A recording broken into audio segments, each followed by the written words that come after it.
ಇವಾಗ ಮೈಕ್ರೋನ್ಯೂಟ್ರಿಯೆಂಟ್ಸ್ಗಳಾದ ferrous, zinc, manganese ಆಮೇಲೆ copper ಇವುಗಳದ್ದು estimation ಮಾಡೋಣ. ಸೊ ಇದಕ್ಕೆ ಬೇಕಾಗಿ DTP ಎಕ್ಸ್ಟ್ರಾಕ್ಟೆಂಟ್ ಆಲ್ಮೋಸ್ಟ್ ರೆಡಿ ಮಾಡ್ಕೊಂಡಿದ್ದೇನೆ. ರಿಯೇಜೆಂಟ್ನು 40 ml ಅಷ್ಟು ಬೇಕಾಗ್ತದೆ for example.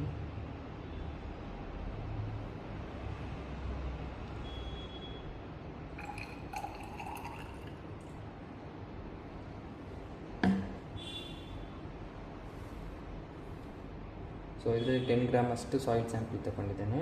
40 ml DTP ಎಕ್ಸ್ಟ್ರಾಕ್ಟೆಂಟ್.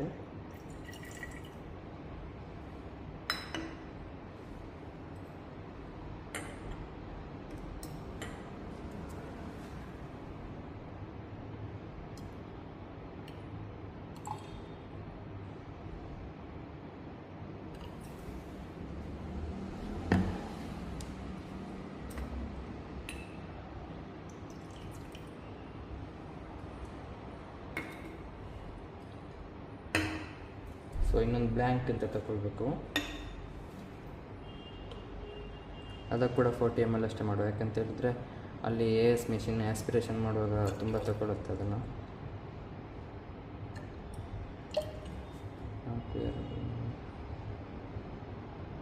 4 type ಇದು ಎಸ್ಟಿಮೇಷನ್ ಮಾಡಬೇಕಾದ್ರೆ 4×2 ಸ್ಯಾಂಪಲ್ 8 ಸಲ ಬ್ಲ್ಯಾಂಕನ್ನು ಆಸ್ಪಿರೇಷನ್ ಮಾಡಬೇಕಾಗ್ತದೆ.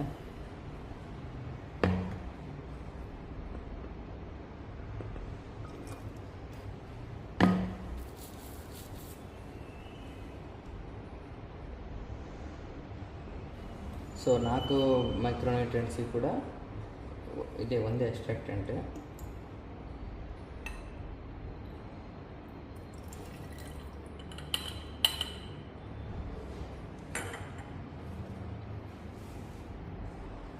ನೆಕ್ಸ್ಟ್ ಇದನ್ನು ಶೇಕಿಂಗ್ ಇಡಬೇಕು. 2 hours ಶೇಕಿಂಗ್ ಆಗಬೇಕು.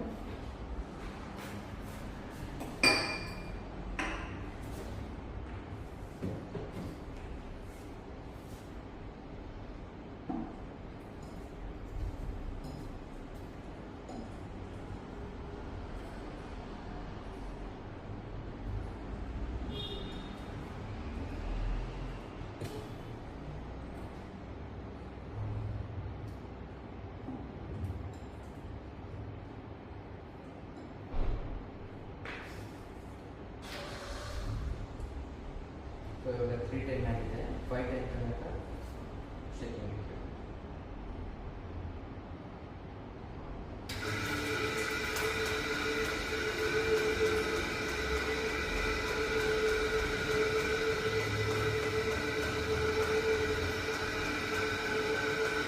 ಓಕೆ, ಇವಾಗ ಶೇಕಿಂಗ್ ಆಗಿದೆ 2 hours ಇದು.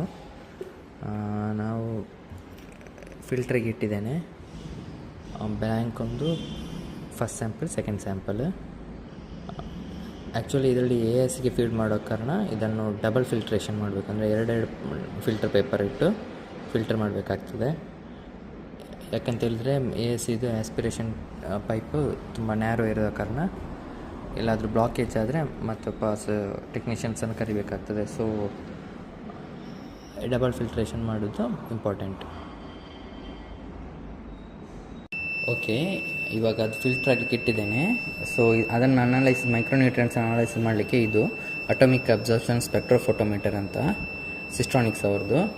ಸೊ ಇದ್ರ ಜೊತೆ 2 ಕಂಪಾರ್ಟ್ಮೆಂಟ್ ಬರುತ್ತೆ. ಒಂದು ಅಸಿಟಲಿನ್ ಗ್ಯಾಸ್ ಸಿಲಿಂಡರ್, ಮತ್ತೊಂದು ಏರ್ ಪ್ರೆಷರ್ದು ಕಂಪ್ರೆಸರ್. ಸೊ ಅದು ಬೀಪ್ ಸೌಂಡ್ ಏನಂತ ಹೇಳಿದರೆ ಗ್ಯಾಸ್ ಪ್ರೆಷರ್ ಇಲ್ಲ ಅಂತೇಳಿ ಸೌಂಡ್ ಬರುತ್ತೆ. ಇದನ್ನು ಆನ್ ಮಾಡಿದ ತಕ್ಷಣ ಬೀಪ್ ಸೌಂಡ್ ಹೋಗುತ್ತೆ. ಬಟ್ ನಾವು ಕ್ಯಾಲಿಬ್ರೇಷನ್ ಮಾಡೋಕ್ಕೆ ಮುಂಚೆ ಅದನ್ನು ಆಫ್ ಮಾಡ್ಕೋಬೇಕು. ಪ್ರೆಷರ್ ಇರಬಾರ್ದು, ಏರ್ ಪ್ರೆಷರ್ ಇರಬಾರ್ದು. ಸೊ ಅದನ್ನ ಆಫ್ ಇಟ್ಕೊಂಡಿದ್ದೇನೆ. ಆ ಬೀಪ್ ಸೌಂಡು ಬರುತ್ತೆ. ಇವಾಗ ಅದರದ್ದು ಅಪ್ಲಿಕೇಶನ್ ಇದೆ ಸಿಸ್ಟ್ರಾನಿಕ್ಸ್ ಅವ್ರದ್ದು. ಅದನ್ನು ಆನ್ ಮಾಡೋ ಮುಂಚೆ ತೋರಿಸ್ತೀನಿ ನೋಡಿ. ಲ್ಯಾಂಪ್ಸ್ ಇದೆ ಅದಕ್ಕೆ ಅಂತ ಹೇಳಿ, ಯಾವುದು ಮೈಕ್ರೋನ್ಯೂಟ್ರಿಯೆಂಟ್ಸಿಗೆ ಹೇಳಿ. ಇದು copper lamp. So zinc lamp, manganese lamp, ಮತ್ತೊಂದು ಫೆರಸ್ ಇದು ಐರನ್ ಲ್ಯಾಂಪ್. ಸೊ ನಾವು ಯಾವ್ದು ಅನಾಲಿಸಿಸ್ ಮಾಡ್ಕೊಳ್ತೇವೆ ಅಲ್ಲಿ ಅಪ್ಲಿಕೇಶನಲ್ಲಿ ಸೆಲೆಕ್ಟ್ ಮಾಡ್ಕೋಬೇಕು. ಆವಾಗ ಇಲ್ಲಿ ಬಂದು ಪ್ಲೇಸ್ ಆಗುತ್ತೆ. ಇವಾಗ ಕಾಪರ್ ಅಂತ ಹೇಳಿದರೆ ಈ ಕಾಪರ್ ಲ್ಯಾಂಪ್ ಪ್ಲೇಸ್ ಆಗುತ್ತೆ. ಸೊ ಜಿಂಕ್ ಅನಾಲಿಸಿಸ್ ಮಾಡುವಾಗ ಜಿಂಕ್ ಈ ಲ್ಯಾಂಪ್ ಬಂದು ಇಲ್ಲಿಗೆ ಪ್ಲೇಸ್ ಆಗುತ್ತೆ, ಅಂದರೆ ಲೈಟ್ ಇಲ್ಲಿಂದ ಪಾಸ್ ಆಗೋದು. ಸೊ ನೋಡಿ ಇಲ್ಲಿ ಕಾಣಿಸ್ತಿದೆ, ಕೈ ಮೇಲೆ ಬಿದ್ದು ಇಲ್ಲಿ ರಿಫ್ಲೆಕ್ಟ್ ಆಗುತ್ತೆ. ಸೊ ನಾವು ಸ್ಯಾಂಪ್ಲನ್ನು ಇಲ್ಲಿಂದ ಆಸ್ಪಿರೇಷನ್ ಮಾಡಬೇಕು ಹೋಗಬೇಕು. ಇಲ್ಲಿ ಬರ್ನಿಂಗಲ್ಲಿ ಅಸಿಟನ್ ಗ್ಯಾಸ್ ಬರ್ನ್ ಆಗ್ತಾ ಇರುತ್ತೆ. ಸೊ ಅಲ್ಲಿ ಎಷ್ಟು ಮೆಟಲ್ ಐಟಮ್ ಬರ್ನ್ ಆಗಿ ರಿಫ್ಲೆಕ್ಟ್ ಆಗುತ್ತೆ ಅಂತೇಳಿ ಅದರ ಬೇಸಿಸ್ ವರ್ಕ್ ಆಗುತ್ತೆ ಇದು. ಸೊ ಬನ್ನಿ ಕ್ಯಾಲಿಬ್ರೇಷನ್ ಮಾಡ್ಕೊಳ್ಳೋಣ. ಫಸ್ಟಿಗೆ ಯುಟಿಲಿಟಿ. ಸೊ ಹೋಲ್ ಸಿಸ್ಟಮ್ ಇದೆ, ವಿಂಡೋ ಸಿಸ್ಟಮ್ ಇದೆ ಇದರಲ್ಲಿ. Please insert copper lamp in SL position 1. ಲ್ಯಾಂಪಲ್ಲಿದೆ, ಬಟ್ ಒನ್ ಫಸ್ಟ್ ಲ್ಯಾಂಪಲ್ಲಿದೆ. ಸೊ ಸ್ಟಾರ್ಟ್ ಕ್ಯಾಲಿಬ್ರೇಷನ್ ಮಾಡ್ತಿದ್ದೇನೆ. ಸೊ ಇಲ್ಲಿ ನೋಡಿ ಅದು ಆಟೋಮೆಟಿಕ್ಕಾಗಿ ಪ್ಲೇಸ್ ಆಗುತ್ತೆ.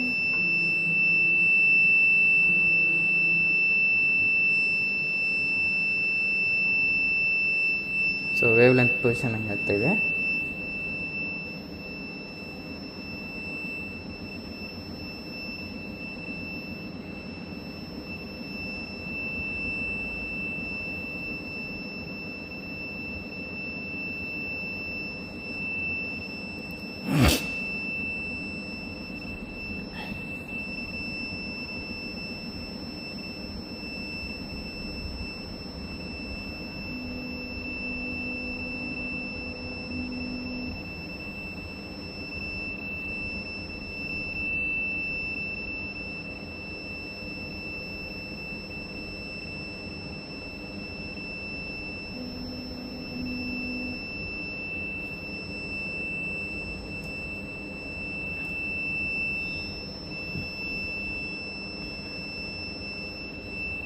ಸೊ ಡಿಫ್ರೆನ್ಸ್ ಇದೆ, ಬಿಲೋ 1ನಲ್ಲಿದೆ.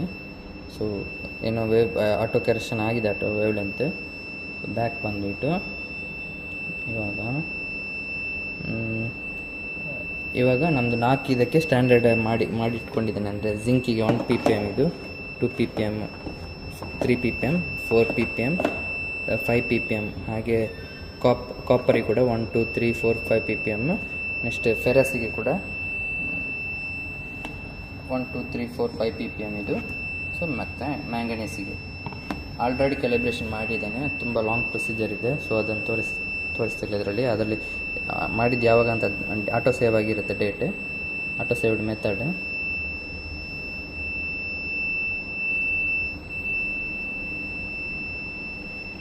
ಸೊ ಇದರಲ್ಲಿ ನೋಡಿ ಮ್ಯಾಂಗನೀಸ್ ಮತ್ತು ಕಾಪರ್ ಇದೆ. ಯಾವಾಗ ಮಾಡಿದ್ದು 10 ತಾರೀಕಿಗೆ ಮಾಡಿದ್ದೇನೆ, 10 ಮಾರ್ಚಿಗೆ ಮಾಡಿದ್ದೇನೆ.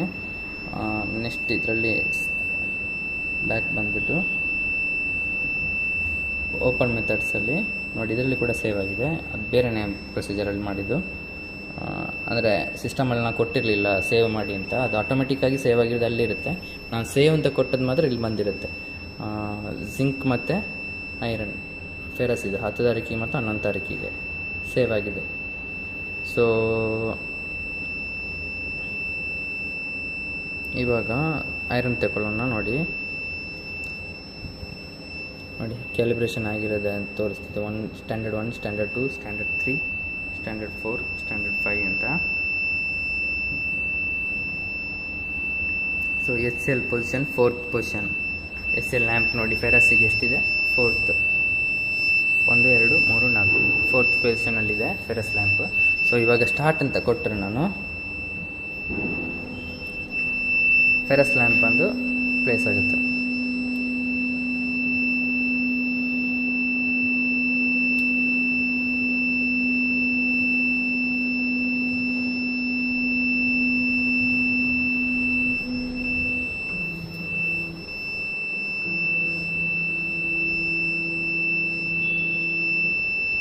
ಫೋರ್ತ್ ಲ್ಯಾಂಪ್ ಪ್ಲೇಸ್ ಆಯಿತು, ಮತ್ತು ಅದೇ ಫೆರಸ್ ಲ್ಯಾಂಪ್ ಲೈಟ್ ಆಗಿದೆ.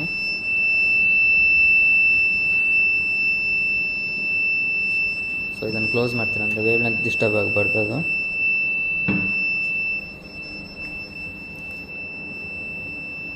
ನೆಕ್ಸ್ಟ್ ಇಲ್ಲಿ ಆಟೋ ಎನರ್ಜಿ, ಅಂದರೆ ಸಫಿಷಿಯೆಂಟ್ ಎನರ್ಜಿ ಝೋನಲ್ಲಿ ಇರಬೇಕು ಅದು ಯಾವಾಗಲೂ.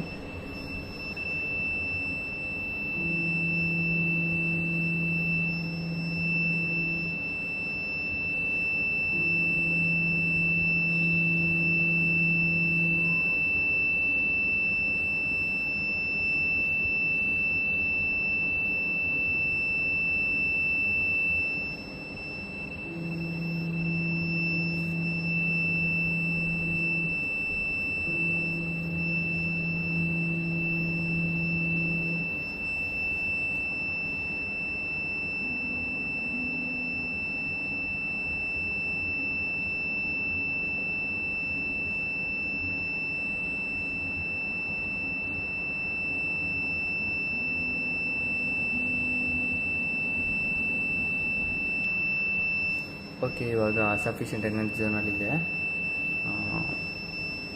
ನೆಕ್ಸ್ಟ್ ಇವಾಗ ಇಗ್ನಿಟ್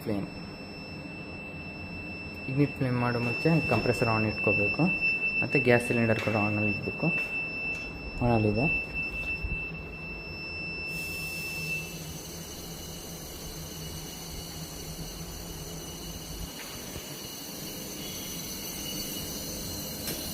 ಸೊ ಇವಾಗ ಇಗ್ನಿಷನ್ ಆಗಿ ಸ್ಟಾರ್ಟ್ ಆಗುತ್ತೆ.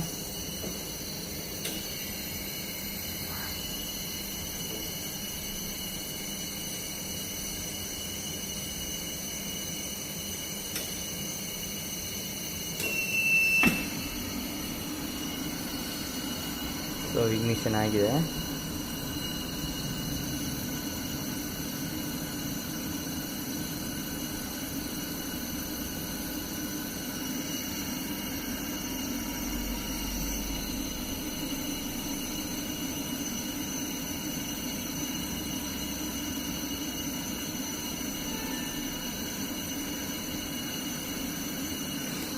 ಓಕೆ, ಇವಾಗ ಡಿಸ್ಟಿಲ್ ವಾಟರ್ ಫೀಡ್ ಮಾಡೋಣ.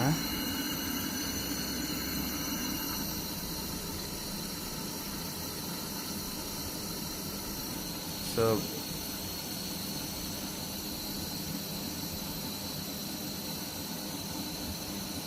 ಏನು ಕಲರ್ ಚೇಂಜ್ ಆಗಲಿಲ್ಲ. ಟ್ಯಾಪ್ ವಾಟರ್ ಫೀಡ್ ಮಾಡ್ತೇನೆ.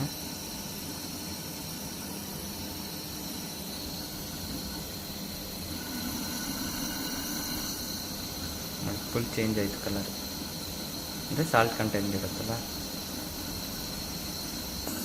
ನೆಕ್ಸ್ಟ್ ಸ್ಟಾರ್ಟ್ ಅಂತ ಕೊಟ್ಟು ಸ್ಟಾರ್ಟ್ ಅನಾಲಿಸಿಸ್ ನೋಟ. ಇದು ನೋಡಿ ಕ್ಯಾಲಿಬ್ರೇಷನ್ ಮಾಡಿರೋದು, ಅದರದ್ದು ಎಷ್ಟು ಸ್ಟ್ಯಾಂಡರ್ಡ್ ಬಂದಿದೆ ನೋಡಿ. ಅಬ್ಸರ್ಬೆನ್ಸ್ 0.215, 0.383, 0.507, 0.710, 0.839 ನೋಡಿ, ಇಲ್ಲಿ ಗ್ರಾಫ್ ಪ್ಲಾಟ್ ಆಗಿದೆ. ಸೊ ಇದರ ಬೇಸಿಸ್ ಅದು ನಮ್ಮದು ಸ್ಯಾಂಪಲ್ನ ಆಸ್ಪಿರೇಟ್ ಮಾಡುವಾಗ ಎಷ್ಟಿದೆ ಅಂತೇಳಿ, ಐರನ್ ಕಂಟೆಂಟ್ ಎಷ್ಟಿದೆ ಆ ಸ್ಯಾಂಪಲಲ್ಲಿ ಅಂತೇಳಿ ಗ್ರಾಫ್ ಪಿ ಪಿ ಎಮ್ ಹಾಗೆ ಹೇಳಿಕೊಡುತ್ತೆ. ಮತ್ತು ಫಾರ್ಮುಲಾ ಹಾಕಿ ಸೇಮ್ ಎಕ್ಸೆಲಲ್ಲಿ ಎಷ್ಟಿದೆ ಟೋಟಲ್ ಆಗಿ ಅಂತೇಳಿ ಗೊತ್ತಾಗುತ್ತೆ. ಸ್ಟಾರ್ಟ್ ಅನಾಲಿಸಿಸ್ ಇಲ್ಲಿ ಕೊಟ್ಟು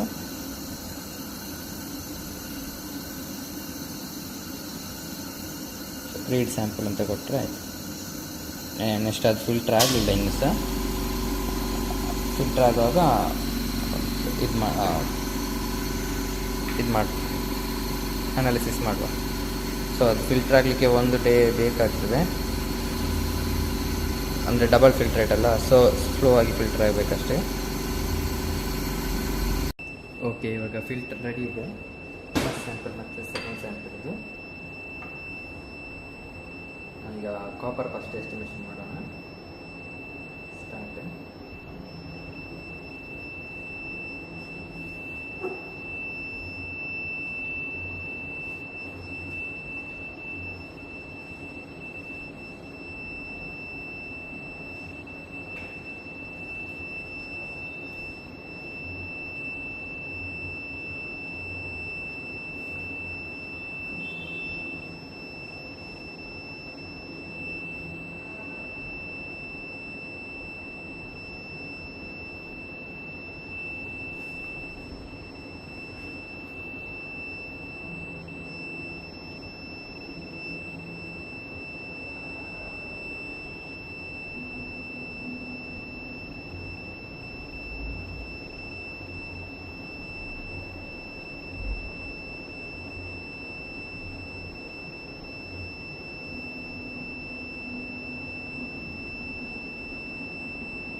ಸೊ ಇವಾಗ ಇಗ್ನಿಷನ್ ಆಗಿದೆ. ಕಾಪರ್ದು ಎಸ್ಟಿಮೇಷನ್ ಮಾಡೋಣ. ಸ್ಟಾರ್ಟ್ ಅನಾಲಿಸಿಸ್ ಝೀರೋ ರೆಡಿ ಮಾಡ್ಕೊಳ್ಳೋಣ, ಅಂದರೆ ಬ್ಲ್ಯಾಂಕನ್ನು.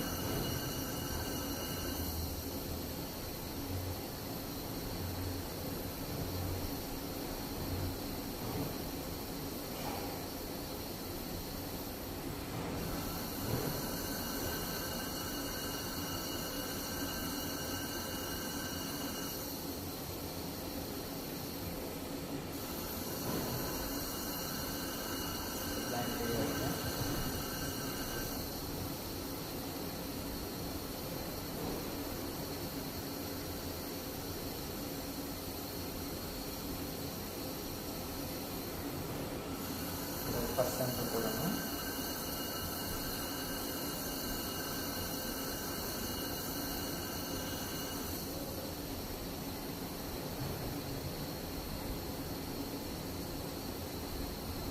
.18 ಡಿಸ್ಟರ್ಬೆನ್ಸ್ ಇದೆ. Field sample.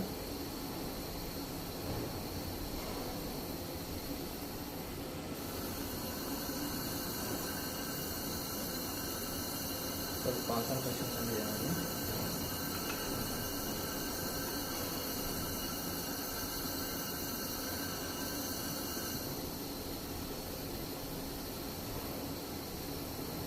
ಸ್ವಲ್ಪ ಝೀರೋಗೆ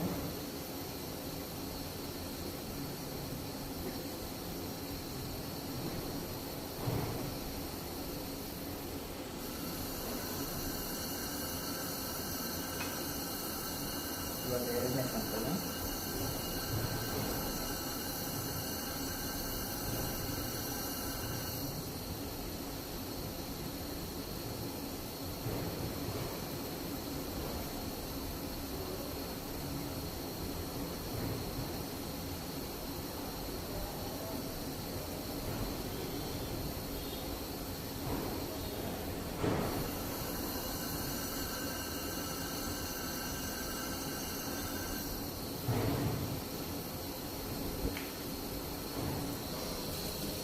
ಇಲ್ಲಿ ನೋಡ್ಬೋದು ನೋಡಿ, ಕಾನ್ಸಂಟ್ರೇಷನ್ ಬಂದಿದೆ.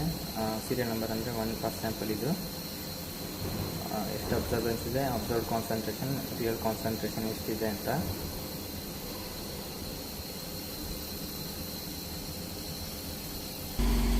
ಸೊ ಅದೇ ಥರ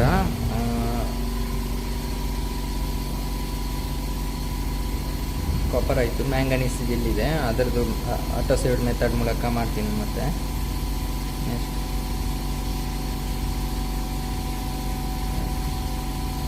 ಇದರಲ್ಲಿ ನೋಡಿ, ಐರನ್ ಮತ್ತು ಜಿಂಕ್ ಇದು ಸೇವ್ ಆಗಿದೆ 10 ಮತ್ತು 11ನೇ ತಾರೀಕಿಗೆ.